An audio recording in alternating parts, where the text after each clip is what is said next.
What's up, everybody? This is Jeffrey Lyles. You're rocking live with Lyles Movie Files. Joining me tonight, one and only little brother Jayce. How you doing? Doing good. How are you? I am good, brother. I'm good. We are recording this on Mandalorian Season 2 Eve, so happy the Child Day to you. This is the way. Indeed, it is. All right, as usual, a lot of stuff. Let's get into it. So MGM apparently was discussing with streaming services like Hulu and Netflix about buying the new James Bond film, No Time to Die. Reportedly, they wanted $800 million to put this out on these streaming services. And I feel like when I initially heard that number, that sounded crazy. But 800 million does seem to be a pretty fair price when you consider domestic, let's say 300 million gross, maybe. That's unrealistic in COVID times, but probably not too far off the mark for a regular non-pandemic time. And then you factor in whatever international money they would make as well. What do you think about this? I mean, this didn't happen, but maybe this is the first, I don't know, reach out attempt at going this, let's sell it to a streaming service from a big production company for a big blockbuster film. Again, this is the first time I've heard the number floated around, and I was like, they're out of their full mind. But I think we've talked about like some of those James Bonds have made. I mean, some of the recent ones have made over $1 billion. So you'd think, all right, you have the potential to make maybe $300 million profit. But the problem is streaming service just you're not going to get new growth or new subscribers based on, I mean, unless you do the Disney Plus idea of premium pricing. Otherwise, it's just like we're not going to get anything out of this other than having maybe the exclusive rights to this. And maybe that would be the thing is like they would never have to give up the rights to that. So you would have to, if you were buying Netflix, that was the only way you would see Die Another Day other than Blu-ray. No Time to Die. Die Another Day was a long time ago. Yeah, I just watched that one. Yeah, that's not good. Got it stuck in your head. Yeah. But yeah, I kind of feel like that exclusivity would offer up some incentive for streamers to consider. Maybe not at this price. I'm thinking maybe more of the 300 million for, say, a Disney animated film. I'm using that as a bad example because of Disney Plus, but for something along those lines where it's okay, we could get that money back and we could say this is the exclusive home of it. I don't think that Netflix could count on 2 million, 3 million for having No Time to Die exclusive to their streaming service. Yeah, because they raised their prices up today, but it's not you couldn't accommodate them unless you create an exclusive category of new streaming option, like extra $10 a month for exclusive streaming content. Now, sorry, so I'm still reading and getting more information. Apparently, MGM won $600 million for a 1-year license. Oh gosh, no. That's not worth it. I mean, that you wouldn't make up. I mean, because it's like, if you say like a 5-year license, that freezes a market out and actually can change subscriber decisions. But 1 year, that's not getting you anything, unless maybe you got the exclusive rights and then you got some of the Blu-ray rights, which I'm sure the Blu-ray market isn't even worth that as much as it used to be like 5 years ago. So no, that's a bad call. Bad call, Ripley. Well, that's why nobody jumped on it. But I think this is definitely going to be something that we continue to see discussed further because no news, no reports are positive in the fact that this time next year will be in movie theaters. I mean, the fact you got 90,000 people in the U.S. getting the virus today, it's like, I'm thinking even with the numbers are just going to keep freaking people out. at least for the next 6 months. I mean, so if you're, I mean, again, you're better served if you're a Regal or somebody like that to create a streaming app immediately and use that as your vehicle, and just hopefully you can use that to keep your movie theaters alive. But everybody else, no. Devine mentioned that, but they're not really making money off of people going to watch a movie. Their money comes from concessions, and it's not a dollar for dollar that they get when people buy a movie ticket. It's that soda and popcorn that they can jack up, the candy that's $5 when you can go to Five and Below and get it for $1. Not we've done that ever, all the time. No, I'm 100% done that. 100%, and I'm sure most people listening have as well. But yeah, so DC, Warner Brothers is in that same boat. They're still trying to figure out if they want to keep this thought that Wonder Woman 1984 is going to come out on Christmas. I just feel like they're wasting time at this point where they should just go, okay, we're going to postpone it. When? Who knows? But here, okay. I know we talked about that a couple of times. It's like, if you're DC, it's like, all right, Marvel. I mean, let's say we're actually in a competing business with Marvel. They're gonna have like 5 movies out next year, ready to go. You're saying that, but I mean, I'm seeing daily reports. Hey, they're shooting this. Tom Holland's on the set of Spider-Man 3. He's all set. He's read the script. He's ready to shoot. But I don't know. I think honestly, we're just gonna get TV shows. Movies are a no-win prospect right now, and I think all the effort they're putting into any studio into making movies, unless they're intending to put it on a streaming service, is not worth it. And unless it's, hey, we're shooting this to go on to Disney Plus or Netflix, it's a waste of time. People aren't going to theaters in any amount of time or any foreseeable future to justify movie release, putting it out on a theatrical release schedule.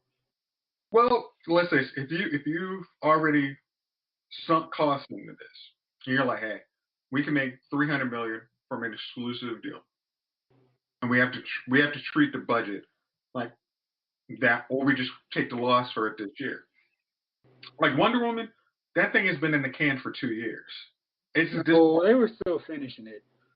They were. That was like, they're saying they were finishing it. It's literally like, yeah, we need to put a special effect on. They probably didn't have to do reshoots. Like, they could have had that out against Captain Marvel or later on that summer. They didn't. That's their mistake.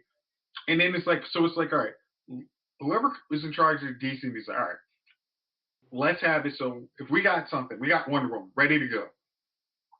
What is the next movie?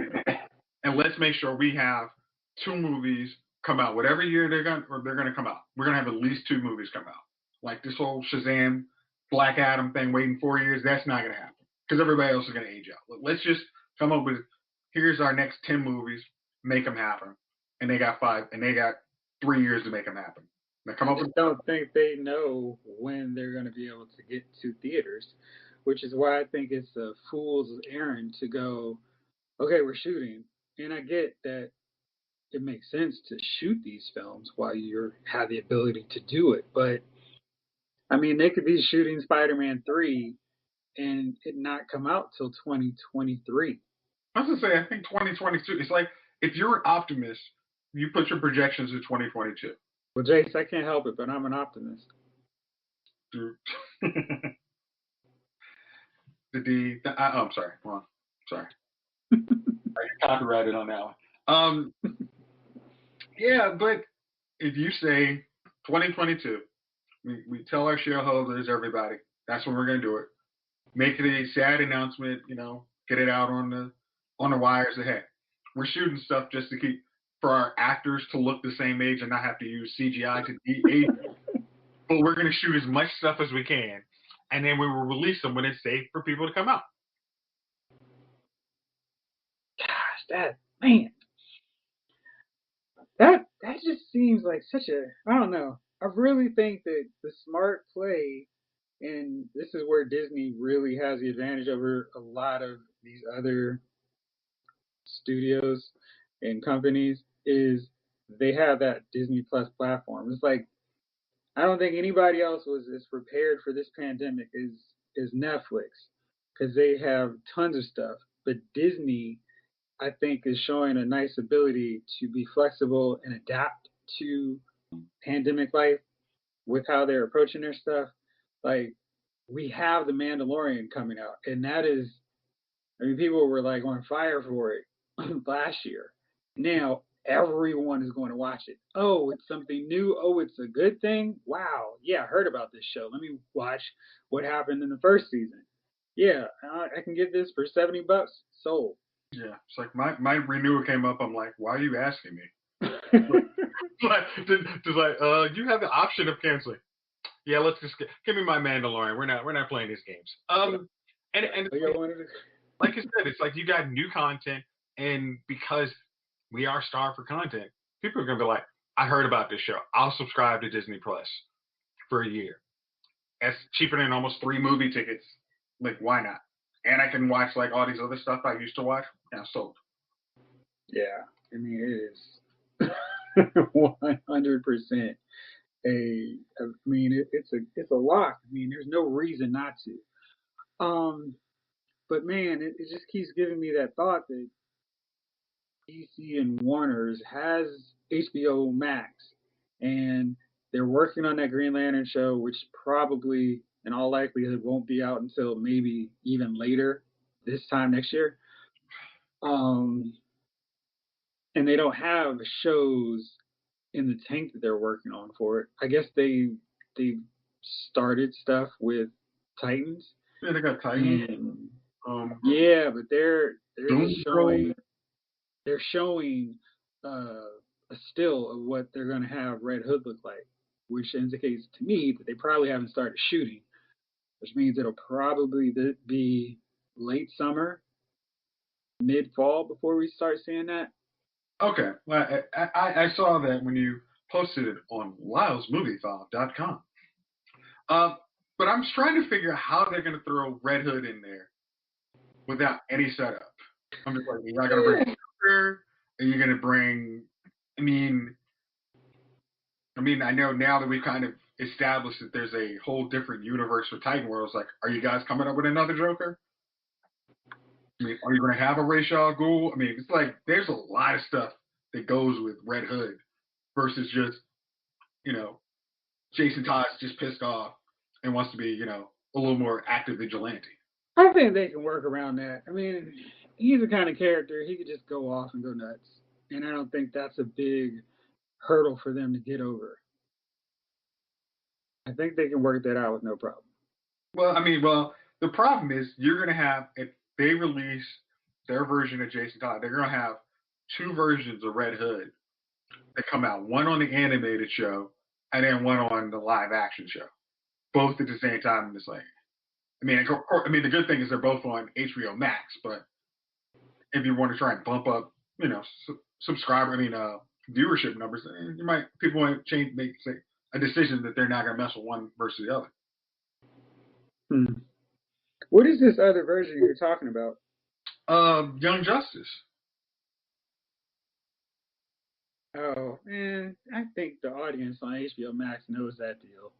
They're not. It's not going to be a thing of, well, I don't know, should we pay attention to this? I think they're perfectly fine with that audience that would invest in either one of those shows, that they won't have to worry.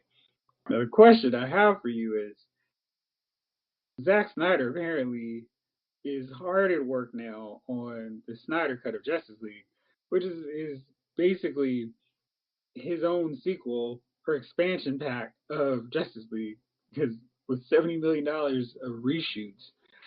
And I mean, that's not the same movie. That is like the, hey, here's what I would have done version.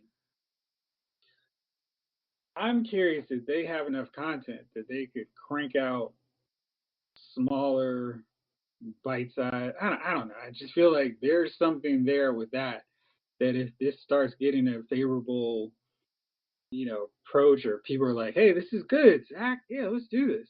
That he is not starting or in the process of shooting Justice League 2 while he's doing the Snyder Cut of Justice League? And listen, it's like, didn't I hear that they were having Ben Affleck was coming back for kind of like not TV but kind of HBO Max version out of Yeah. that. Uh-huh. So with that, and it looks like Deathstroke, whatever the heck they were going to do with Deathstroke, it looks like they're not going to do. So I think you have some episodes there ready to go. I think. Depends on how Ezra Miller's what they decide to do with his Flash. I mean, he's the only one I think would be kind of cheap enough that they could get to do quote unquote TV. But the rest of them, I'm sorry, Jason Momoa is already in on Apple TV, so he might not shoot him down.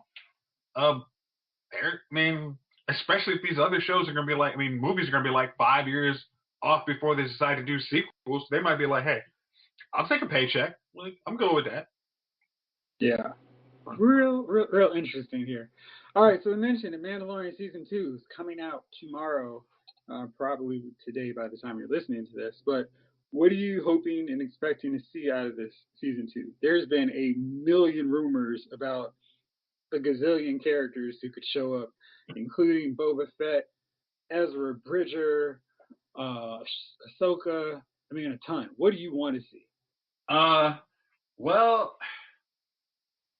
I made the mistake of seeing some of the cast lists, and it's like, oh wow, this person's showing up. Oh, this person's showing up for this many episodes, but it's the one character kind of speculated that Sasha Banks could be.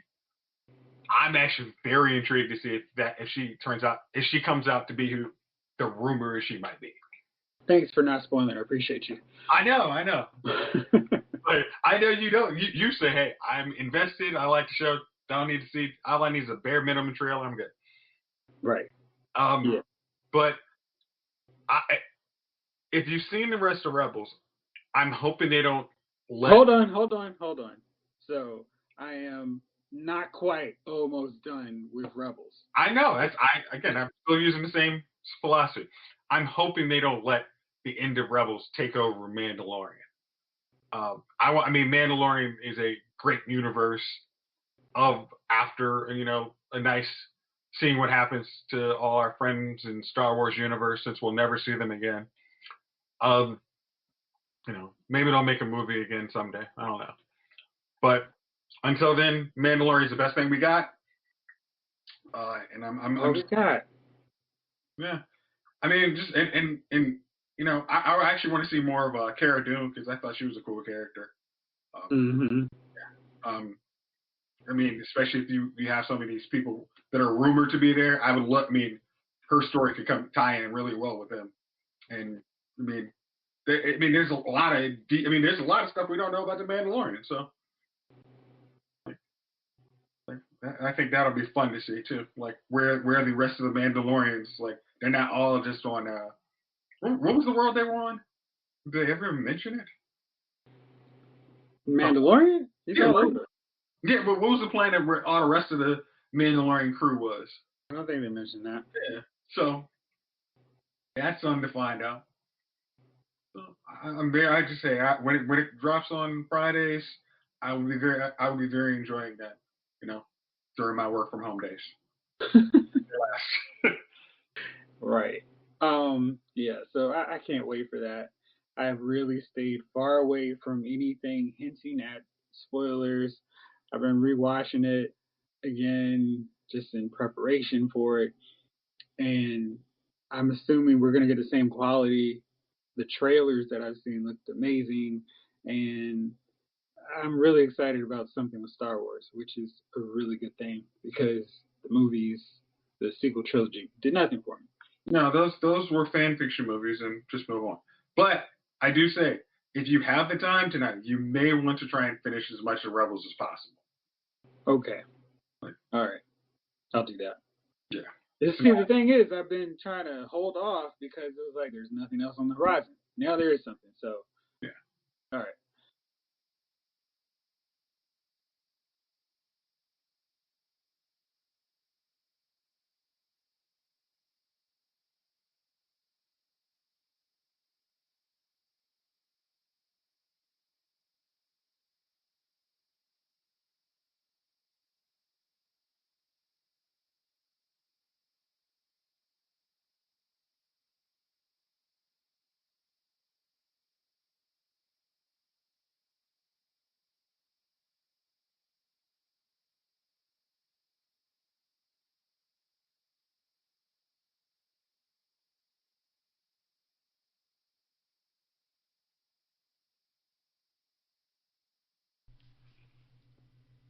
Hey, everybody. In the grand tradition of misery and other shut in horror films, we've got a special Halloween treat for you.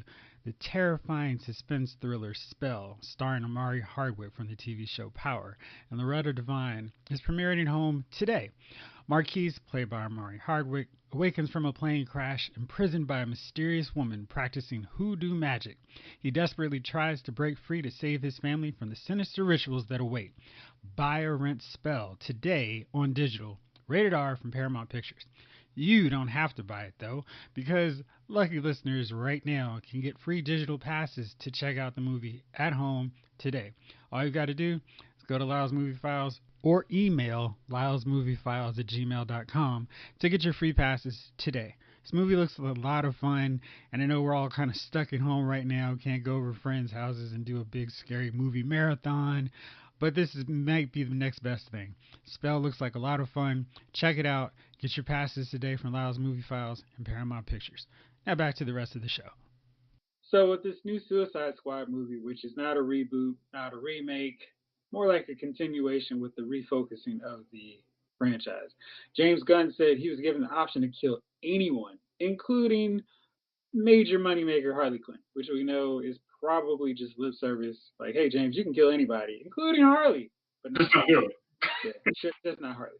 Just not do it. Seriously. Yeah.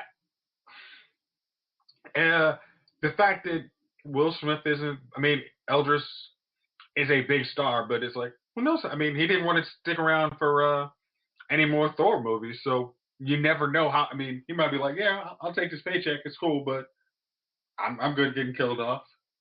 I think that flexibility does help the series.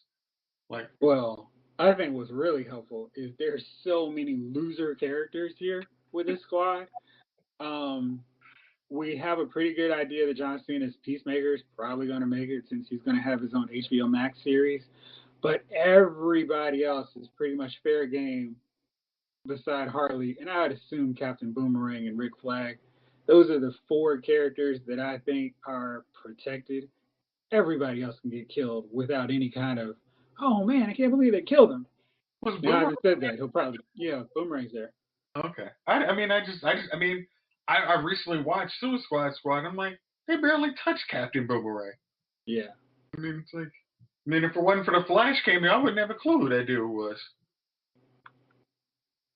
So, uh, but I mean, like, I know when we saw like the DC fandom and they saw like you saw the screenshot of all the characters, like loser, loser. I know his name, loser, loser. So I mean, it's like you could basically come up with a little fun, not ridiculous ways for these guys to die on this mission, and it's gonna be fun.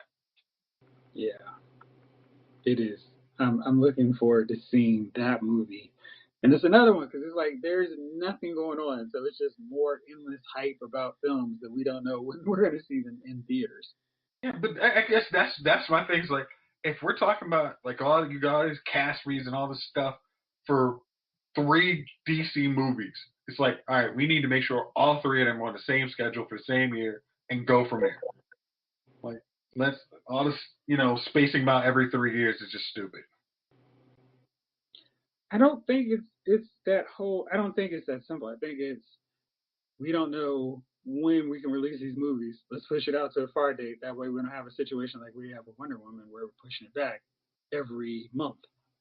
Well, okay, yeah, that's what I'm saying. Like, but put it on a far enough back burner that you're like, hey, 2022, we can put all 3 of these movies out.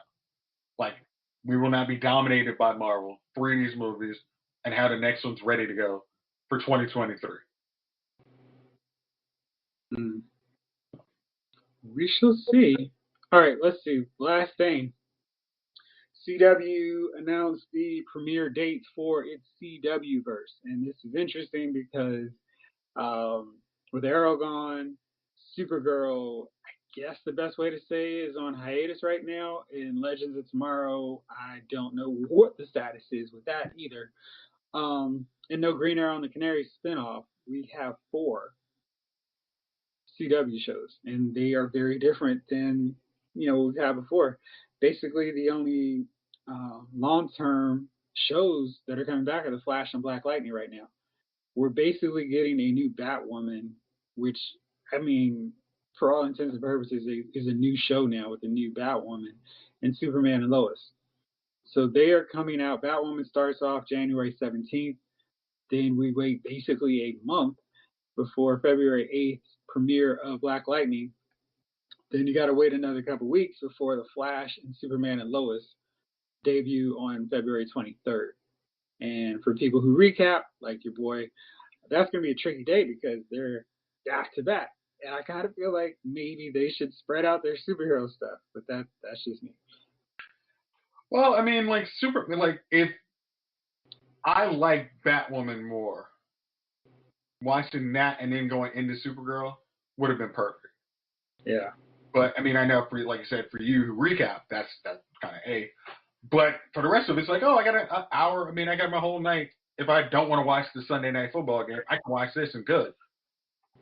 But well, I think it's more of a deal that I think Superman is probably strong enough to hold his own in terms of being the showcase for a night of the week, like how they had Supergirl. I mean, they weren't stacking all these shows on their own. Black Lightning was paired a lot with Flash, which made sense because they were family-oriented shows, and there were a lot of black characters in Flash, which led in nicely to Black Lightning, which had a predominantly black cast.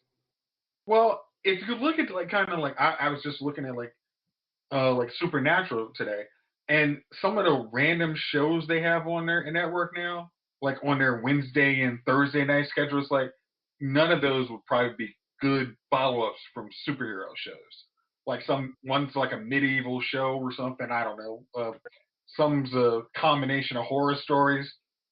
Like none of these seem like after this. Once you finish watching Black Lightning, you should watch Things That Go Up in the Dark. It's like, no, that's not gonna work. It's like this is what we had Supernatural for. But now that's off. I think they do need to kind of consolidate their superhero night. These are our 3 superhero nights, and if you enjoy it, you're good to go. I got you. All right. Which of those 2/3 shows that I mentioned that are not currently on the schedule are you looking forward to seeing come back? I am looking forward to seeing Flash come back to finish. Oh, no, not those shows. The ones Supergirl, Legends, and Green Arrow and the Canaries. I am looking forward to Flash coming back. No, I mean, it's like Supergirl. Again, I'm really hoping they don't. I'm hoping whatever they do, whatever magic they put in a little bubble for the first half of the season, they wrap that up nice and tight and snug and like a little buddy, like little bear, kid's teddy bear, and make that happen. That needs to be the season, because if it goes to the point where the end of the season and that is basically going to be end of the series is trash, I'm always going to have a bad taste on that show. Like they need to figure out, it's like, all right, we are paving way for Superman, but it's like, let's make it look like Kara was the one who paved the way for him, even though that might make some of us eyes roll, but we need to make it kind of a good handoff. I mean, it's like, how are we going to basically have Kara wiped off the board forever and actually treated like, is she going to go to Argo and just say, hey, I'm done with Earth, bye? Or are we going to have her, like, go to the Legions of Superheroes, where she can actually be with Mon-El for the rest of her life? Like, maybe maybe start setting something up like that and it could work a little better. But if they do like kind of how they ended, what was it? I think it was like the season where all the what are the guys where Mon-El's from? Daxamites? Yeah. Yeah, if they ended like that season, I will never watch anymore. I mean, I won't buy the Blu-rays or anything. I was just like, hey, this was recommended for you on Netflix. No dice. I'm hoping they just ended on a good note. And I'm going from there. I feel like that's impossible based off how the last season ended, where Kara was dead wrong and still was made to look like she was in the right, which I had real issues with because I was fully team Lena. Are you going to continue watching this show? So the deal is, I don't really watch this show week to week anymore because I got tired of them trying to bend over backwards to protect Kara. And I was looking, my father-in-law or my in-laws were in town, and my father-in-law has gotten into Supergirl. I desperately tried to get him to watch Arrow and Flash, but he was like watching Supergirl, so we were watching the end of season 1 and into season 2, and I was just like, gosh, they really don't, like, if you look at Kara's legacy over what is it, 6 seasons now, they really kind of made her a homewrecker, which is trash to do with your main character. They basically broke her, and they broke up James and his wife, and he was like, well, I don't care about you anymore, Lucy. I'm all about Kara. And in one episode, she was like, you know what? I think it's better we're friends. Okay. And Monel is married, but then, well, it's just a matter of convenience. It doesn't matter. I really want to be with you. And then, well, yeah, it doesn't matter. And it's like, that was terrible. I feel like I'm forgetting another one that was also equally bad. No, well, I mean, we haven't found out William's married and that she takes him away from his wife. So there's still some hope on that front, but just a bad look. Yeah, they make her I think what they're trying to do is make her kind of relatable, but the problem is everybody co-signs with all of her faults. Like, oh, don't worry about you breaking up them. It's okay. You go, girl power. It's like I don't even know if it's so much girl power. I just feel like it's the writers don't realize that it's okay for her to be wrong and to own being wrong. Like the whole deal with Lena, where it's like, you know what? I was dishonest with you. I lied to you for a good year, but you need to get over it. That was ridiculous. It's like, that's not how that works. You can't just tell someone you lied to get over it. Yeah. I'm tired of apologizing, and if you're not down with me, then forget you. And then at the end of the season, Lena has to go crawling back to her like, yeah, I'm sorry. I was like, Lex is bad. Yeah, but is Supergirl, who also has done X amount of, her own dirt, broke, like, is Lena, it's like, they're almost like Lena's smarter than Lex, but Lex magically, he's more cunning. But it's like, hey, if I had somebody, a super person on my side, I wouldn't have to worry about Lex. So if you didn't lie to me half my daggone time in Metropolis, I might have been. Oh, I'm sorry. What is this city we're in? National City. National City. It's like, I'm always trying to figure out who Supergirl is, but it's like, oh, it's my best friend, but I don't care. I'm gonna just keep lying. Oh, everybody else knows, but you're a Luther. You're so bad. Oh wait, now you know about it. You're supposed to tell me as soon as you knew about it, like 5 minutes ago. Yeah, it's bad. So I don't know how I got onto this bashing Supergirl's writing, but it does. It does work for you week to week.